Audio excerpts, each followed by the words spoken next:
Hello, welcome to the second presentation. Here we'll continue with the case study for which I had given the introduction earlier. So we are here on the ERP system. This is the open source ERP system platform. Now let's first look into the configurations which are required in order to do that particular case study.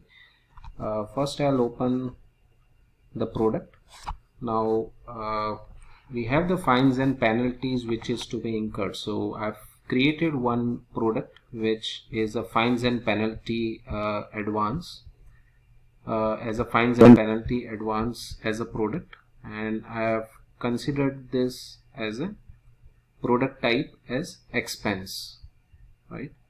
And one more trick over here, in order to achieve this case study, what we need to do is, if I look into the default account, the account that we will be linking over here.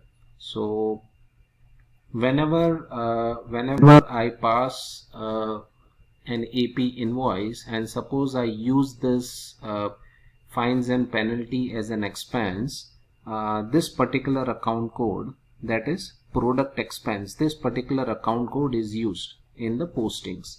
Now the trick over here is that in this particular product expense, the account code that I am linking, I will link the account code which is employee expense prepayment, right? So whenever this expense is used in an invoice, the account code that will be hit will be employee expense prepayment. So obviously when an invoice is completed and posted, this account will be debited, right? So we'll look that when we complete our invoice and check the postings, so that we can check. But this is the trick, that you need to link your employee expense prepayment to this particular product master. So this is about configuration that is required for the product to achieve this. Second is a vendor. This is your vendor, that is governing body for fines, right? Vendor you will create in a straightforward manner, creating a vendor and tagging the account payables account code in the default account tab, right? As you can see, I just open the default account, and you can see the account payables, account payable. This is the account payable trade account. So this is the code that will be credited when you complete the invoice. Now next, straight away we'll go to the AP invoice document. Now let's create one AP invoice wherein suppose our total fine which is incurred is say 5,000 total, and there are two employees within the organization, which has or rather take three employees within the organization, due to which this expense has been incurred. So let's create one invoice. I'll select AP invoice as a document type. Let us select the business, rather select the vendor, right? And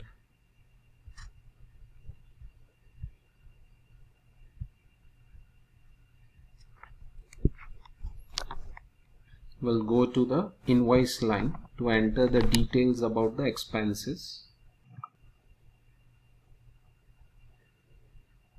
I'll enter the product, that is, you can use this in both the ways. I've taken fines and penalty as a product. You can also define it as a charge in the system. So either it's up to you how you want to do the configuration, whether you define define fines and penalty as a product as an expense type, or you create it as a charge. So I've taken the product as fines and penalty advance.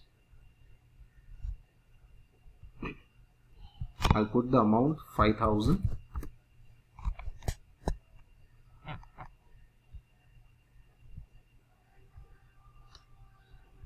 And once I have entered the amount, suppose there is 7% VAT on this 5,000 total amount. So the tax amount is 350 and the total amount is 5,350, as you can see over here, right? So your base amount is 5,000 on which VAT is incurred of 7% and the total amount is 5,350. Now this 5,000 total amount, it needs to be reimbursed from suppose 3 employees, right? So one employee has incurred 1,000, another 2,000 and another 2,000. Now this 5,000 we need to distribute among the 3 employees.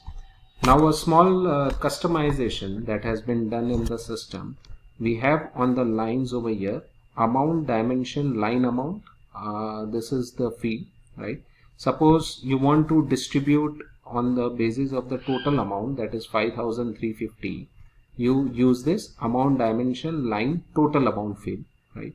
But since we'll be taking the credit of this 350 tax amount, we'll use this amount dimension line amount. Okay, so you click over here.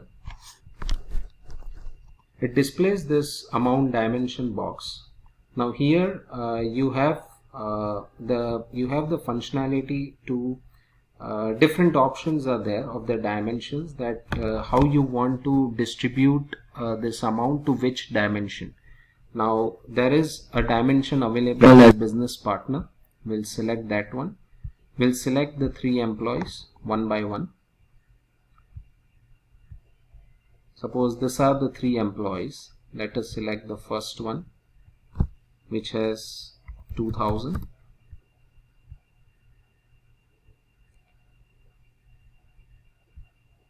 Let's select the another one.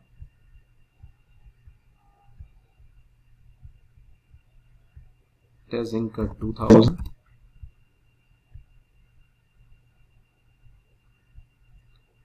Let's select another one which has incurred 1,000. So you can see that the total 5,000 we have distributed among these 3 employees. Let me just show one thing. We have you can update the amount also in this manner. Suppose I input 2,500 over here,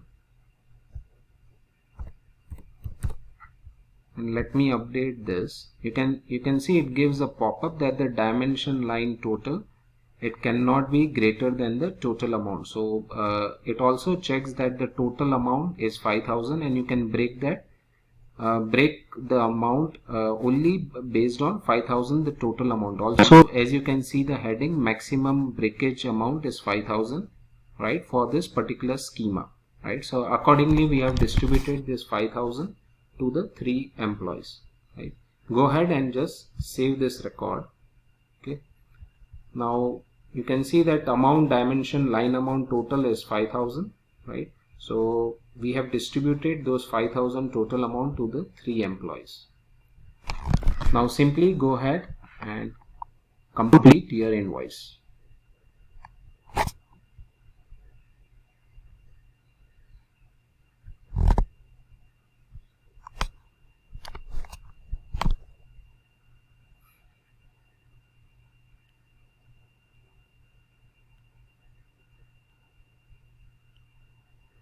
So the invoice has been completed, and let's go ahead and post the invoice and check the posting entries.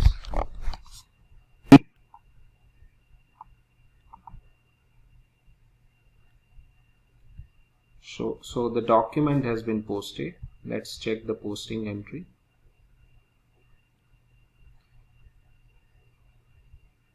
So as you can see, this is the posting entry which the system has generated.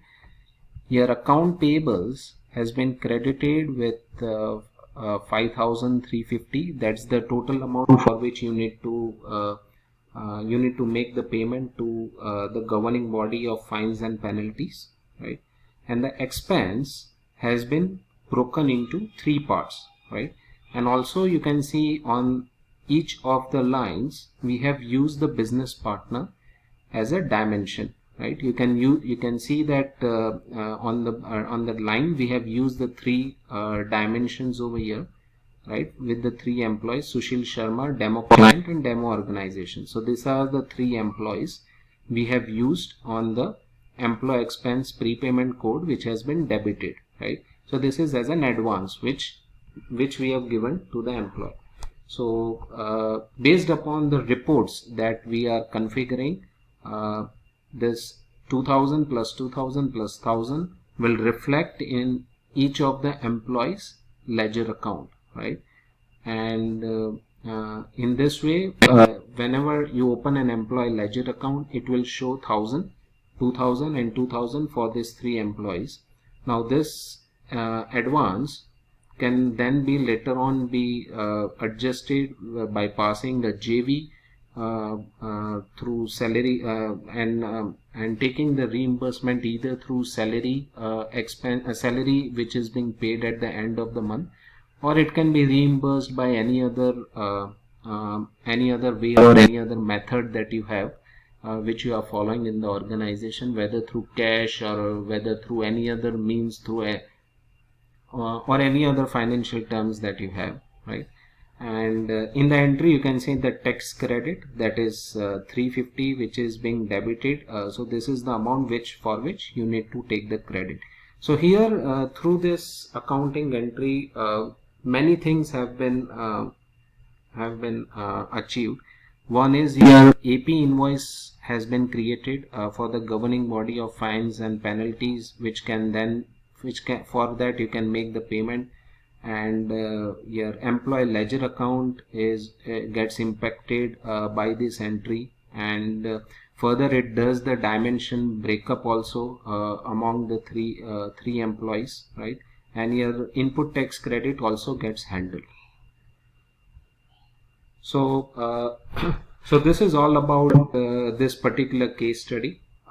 In the next session I will come up with a new topic with a case study. I hope so you liked this topic, and in the next session obviously I'll bring up more topics with more customized easy solution which you can provide through your open source ERP system. Thank you for subscribing, and see you in the next presentation. Thank you.